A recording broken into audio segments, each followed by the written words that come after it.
नमस्कार. आपल्या सगळ्यांचे महाराष्ट्र सोशल न्यूज चॅनलमध्ये हार्दिक स्वागत. चला वळूया तर एका नवीन बातमीकडे. आजची बातमी.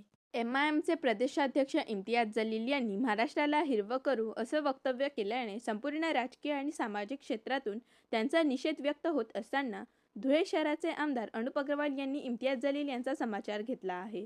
धुळ्यात येऊन देखील इम्तियाज जलील यांनी असंच वक्तव्य केलं होतं. मात्र आमचं धुळं भगवं झालं आहे. तसेच ते ज्या छत्रपतींच्या महाराष्ट्रात राहतात, इथलं अन्न खातात, तो महाराष्ट्र भगवा करण्यासाठी छत्रपतींनी हिंदवी स्वराज्याची स्थापना केली.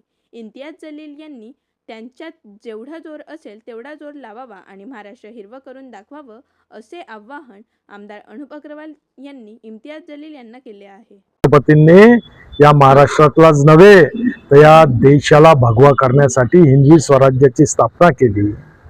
त्या राज्यातून तो आम्हाला सांगतो का हिरवं करू. तुझ्यात जोर असेल तर जे हिरवं तू धुळ्याला करायचा प्रयत्न करत होता, आज आमच्या नागरिकांनी भगवं केलं. जिथं तू संभाजीनगरमध्ये राहतो ते सुद्धा आमच्या लोकांनी भगवं केलं.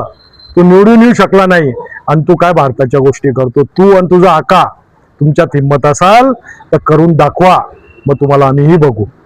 बातमी आवडल्यास चॅनलला लाईक व सबस्क्राईब करा व दररोज अशा नवनवीन बातम्या पाहण्यासाठी चॅनलला फॉलो करा. धन्यवाद.